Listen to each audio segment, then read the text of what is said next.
Friends welcome back to our channel wealthy life. Agrochemical compounds manufacturing കമ്പനിയായ Heranba industries limited എന്ന കമ്പനിയുടെ IPO review വീഡിയോയിലേക്ക് എല്ലാവർക്കും സ്വാഗതം. അഗ്രോകെമിക്കൽ കോമ്പൗണ്ട് മാനുഫാക്ചറിംഗ് കമ്പനികൾ എന്ന് പറഞ്ഞാൽ കാർഷിക കീടനാശിനികൾ, അതായത് ഇൻസെക്ടിസൈഡുകൾ, പെസ്റ്റിസൈഡുകൾ, അതുപോലെ തന്നെ ക്രോപ്പ് പ്രൊട്ടക്ഷൻ കെമിക്കലുകൾ നിർമ്മിക്കുന്ന കമ്പനികളാണ് അഗ്രോകെമിക്കൽ കോമ്പൗണ്ട് മാനുഫാക്ചറിംഗ് കമ്പനികൾ. ഈ കമ്പനികളെല്ലാം അഗ്രികൾച്ചർ ഇൻഡസ്ട്രിയുടെ ഭാഗമാണ്. റീസെൻ്റ് ആയിട്ടുള്ള ബഡ്ജറ്റ് അലോക്കേഷൻ നോക്കുകയാണെങ്കിലും അതുപോലെ തന്നെ എല്ലാ പ്രധാനപ്പെട്ട ബഡ്ജറ്റ് അലോക്കേഷൻ നോക്കുകയാണെങ്കിലും അഗ്രികൾച്ചർ ഇൻഡസ്ട്രീസ് റിലേറ്റഡ് ആയിട്ടുള്ള കമ്പനികൾക്ക് ഒരു പ്രത്യേക അലോക്കേഷൻ ലഭിക്കാറുണ്ട്. അതുകൊണ്ട് ഈ കമ്പനികൾക്ക് വളരെ നല്ല ഗ്രോത്ത് ഓപ്പർച്യൂണിറ്റിയുമാണ്. അതുപോലെ തന്നെ ഈ സെക്ടറിന് മറ്റ് ചില റിസ്കുകൾ കൂടിയുണ്ട്. അതായത് നമ്മൾക്ക് എല്ലാവർക്കും അറിയാം, പെസ്റ്റിസൈഡുകളുടെയും ഇൻസെക്ടിസൈഡുകളുടെയും ഒക്കെ ഉപയോഗം പരിസ്ഥിതിക്കും അതുപോലെ തന്നെ മനുഷ്യൻ്റെ നിലനിൽപ്പിന് തന്നെ ഭീഷണിയാണ്. അതുകൊണ്ട് ഈ കമ്പനികൾക്ക് അവരുടെ പ്രൊഡക്റ്റുകളും അതുപോലെ തന്നെ ഈ പ്രൊഡക്റ്റുകൾ ഉണ്ടാക്കുന്ന ടെക്നോളജിയും കണ്ടിന്യൂസ് ആയിട്ട് റിവ്യൂ ചെയ്യേണ്ടി വരും, അല്ലെങ്കിൽ അതിൽ മാറ്റങ്ങൾ വരുത്തേണ്ടി വരും. ഇത് കമ്പനികളുടെ ബിസിനസ് മോഡലിനെ അഫക്റ്റ് ചെയ്യുന്ന ഒരു കാര്യമാണ്. ഇന്നത്തെ വീഡിയോയിൽ അഗ്രോകെമിക്കൽ കോമ്പൗണ്ട് മാനുഫാക്ചറിംഗ് കമ്പനിയായ ഹെരൻബ എന്ന കമ്പനിയുടെ ബിസിനസ് മോഡലിനെ കുറിച്ചും കമ്പനിയുടെ ഫിനാൻഷ്യലിനെ കുറിച്ചും കമ്പനിയുടെ വാല്യുവേഷൻ അനാലിസിസിനെ കുറിച്ചും സ്ട്രെങ്ത് ആൻഡ് വീക്ക്നെസ്സിനെ കുറിച്ചുമാണ് ഡിസ്കസ് ചെയ്യുന്നത്. വെൽത്തി ലൈഫ് എന്ന ചാനൽ നിങ്ങൾ ആദ്യമായാണ് വിസിറ്റ് ചെയ്യുന്നതെങ്കിൽ ചാനൽ ദയവായി സബ്സ്ക്രൈബ് ചെയ്യുക. For getting instant stock recommendation and regular market updates, swing ട്രേഡിന് ആവശ്യമായിട്ടുള്ള അഡീഷണൽ ഇൻസൈറ്റ്സ് ചാനലിൻ്റെ സൈഡിൽ നിന്നും ലഭിക്കുന്നതിന് വേണ്ടി ജോയിൻ ബട്ടൺ എന്ന ഓപ്ഷൻ കൺസിഡർ ചെയ്യാവുന്നതാണ്.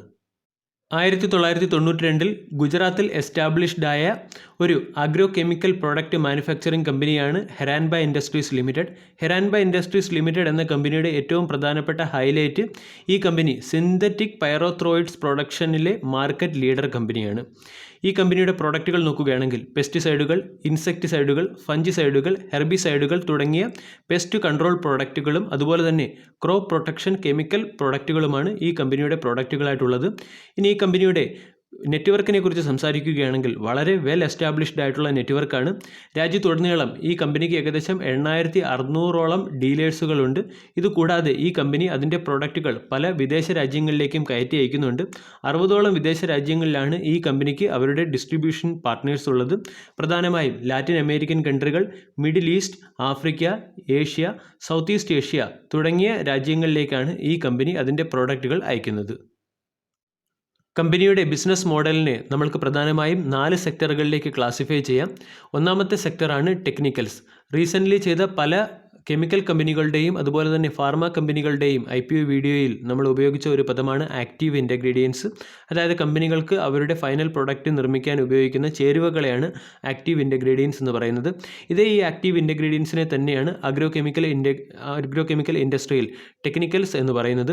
ഈ കമ്പനി ഇന്ത്യയിലെ തന്നെ പല പ്രമുഖ അഗ്രോകെമിക്കൽ മാനുഫാക്ചറിംഗ് കമ്പനികൾക്കും അവരുടെ ടെക്നിക്കൽസ് പ്രൊവൈഡ് ചെയ്യുന്ന കമ്പനിയാണ്.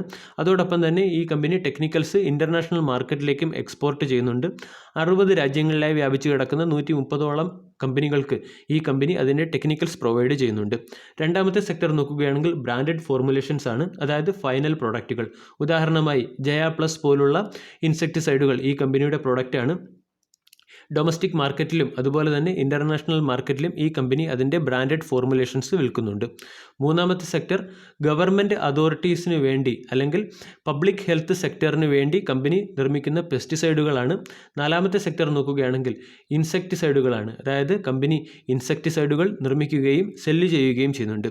ഇനി ഈ കമ്പനിക്ക് പ്രധാനമായും 3 മാനുഫാക്ചറിംഗ് ഏരിയകളാണ് അല്ലെങ്കിൽ 3 മാനുഫാക്ചറിംഗ് യൂണിറ്റുകളാണുള്ളത്.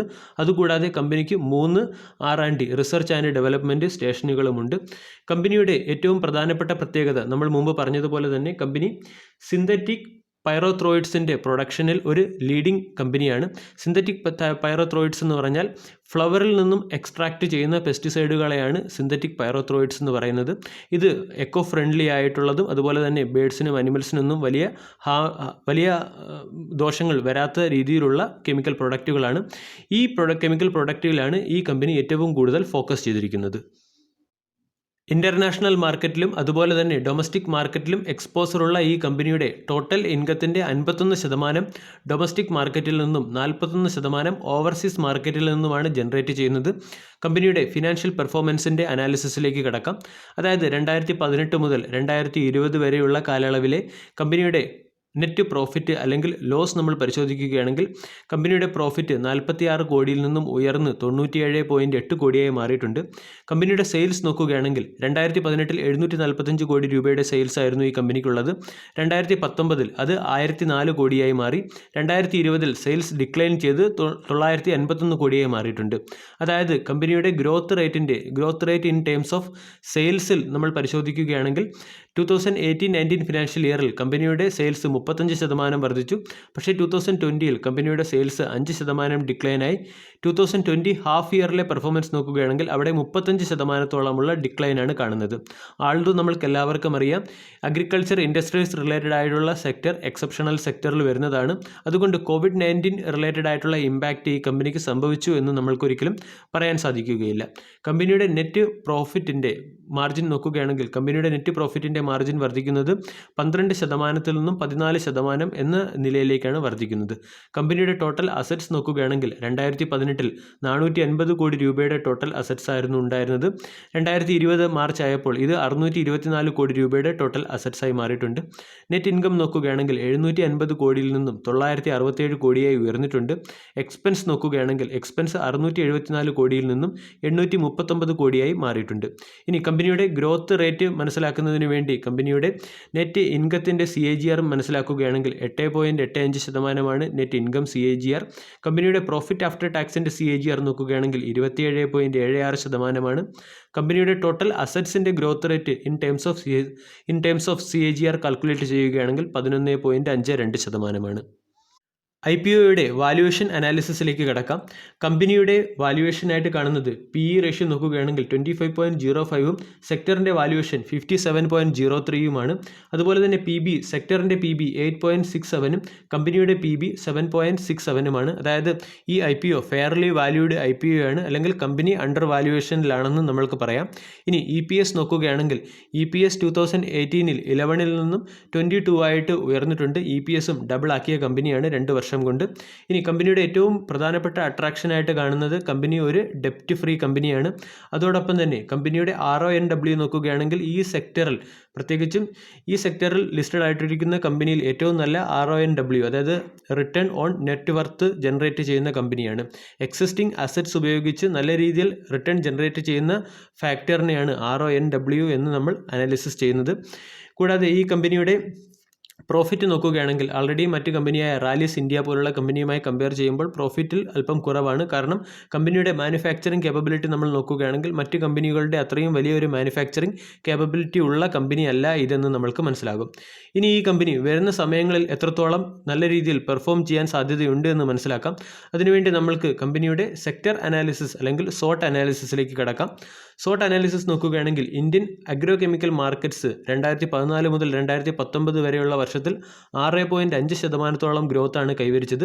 ഇനി ഇത് 2025 വരെയുള്ള വർഷങ്ങളിൽ ഏകദേശം 7.9% ഗ്രോത്ത് കൈവരിക്കും എന്നാണ് പറയുന്നത്. ഈ കമ്പനി പ്രധാനമായും ഫോക്കസ് ചെയ്തിരിക്കുന്നത് സിന്തറ്റിക് പൈറോത്രോയിഡ് സെക്ടറിലേക്കാണ്. അതുകൊണ്ട് ഇന്ത്യൻ സിന്തറ്റിക് പൈറോത്രോയിഡ്സ് മാർക്കറ്റിൻ്റെ ഗ്രോത്ത് എങ്ങനെയാണെന്ന് മനസ്സിലാക്കാം. 2014 മുതൽ 2019 വരെയുള്ള ഡേറ്റ പരിശോധിക്കുകയാണെങ്കിൽ ഇന്ത്യൻ പൈറോത്രോയിഡ്സ് മാർക്കറ്റിൽ 7.4% ഗ്രോത്താണ് ഉണ്ടായിരിക്കുന്നത്.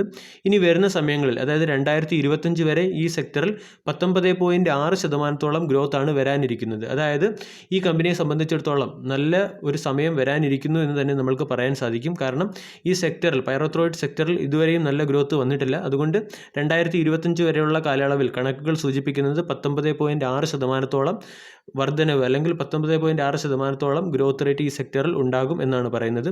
ഇന്ത്യൻ പൈറോത്രോയിഡ്സ് മാർക്കറ്റ് നോക്കുകയാണെങ്കിൽ ഇന്ത്യൻ പൈറോത്രോയിഡ്സ് മാർക്കറ്റിൽ ഈ കമ്പനിയുടെ മാർക്കറ്റ് ഷെയർ 19% മാർക്കറ്റ് ഷെയർ ആണ്. അതുകൊണ്ട് പൈറോത്രോയിഡ് സെക്ടറിലെ, പ്രത്യേകിച്ചും സിന്തറ്റിക് പൈറോത്രോയിഡ് സെക്ടറിലെ ലീഡിംഗ് മാനുഫാക്ചർ കമ്പനി കൂടിയാണ് ഇത്.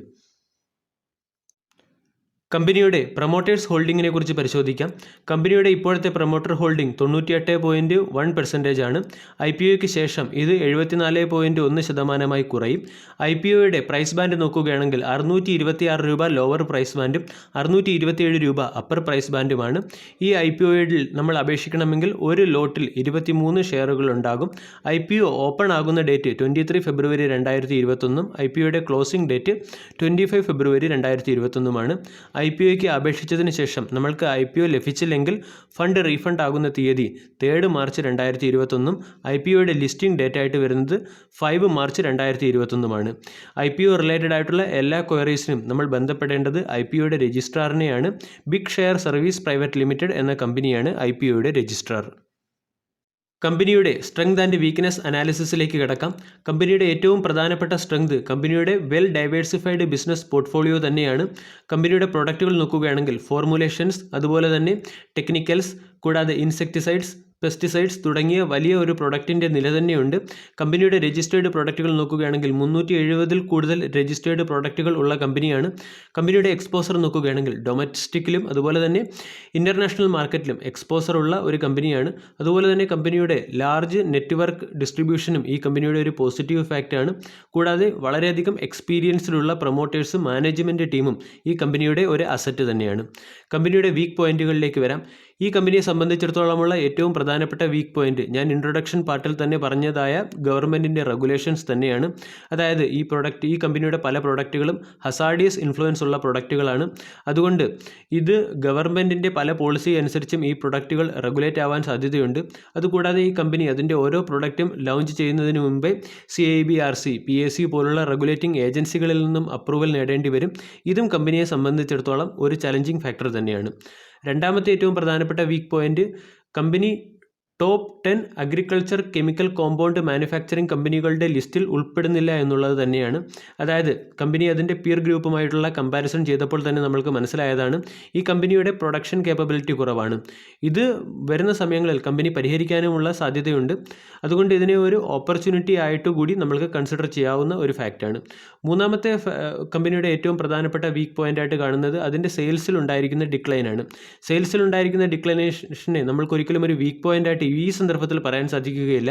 കാരണം കമ്പനിയുടെ എക്സ്പോസർ നോക്കുകയാണെങ്കിൽ 51% ഇന്ത്യൻ മാർക്കറ്റിലും 49% ഗ്ലോബൽ മാർക്കറ്റിലും എക്സ്പോസർ ഉള്ള കമ്പനിയാണ്. COVID-19 റെസ്ട്രിക്ഷൻസ് മൂലം ഗ്ലോബൽ മാർക്കറ്റിലേക്ക് ഈ കമ്പനി അതിൻ്റെ പ്രൊഡക്റ്റിൻ്റെ എക്സ്പോർട്ട് കുറഞ്ഞതാവാം ഒരു കാരണം. ഈ റീസണും നമ്മൾക്ക് മൈൻഡിൽ സൂക്ഷിക്കേണ്ട, അല്ലെങ്കിൽ വരും സമയങ്ങളിൽ നമ്മൾ ഈ കമ്പനിയെ അനാലിസിസ് ചെയ്യുമ്പോൾ അല്ലെങ്കിൽ കമ്പനിയിൽ ഫോക്കസ് ചെയ്യുമ്പോൾ ശ്രദ്ധിക്കേണ്ട ചില ഫാക്റ്റുകളാണ്. വീഡിയോ എല്ലാവർക്കും ഇഷ്ടമായി എന്ന് വിശ്വസിക്കുന്നു. താങ്ക്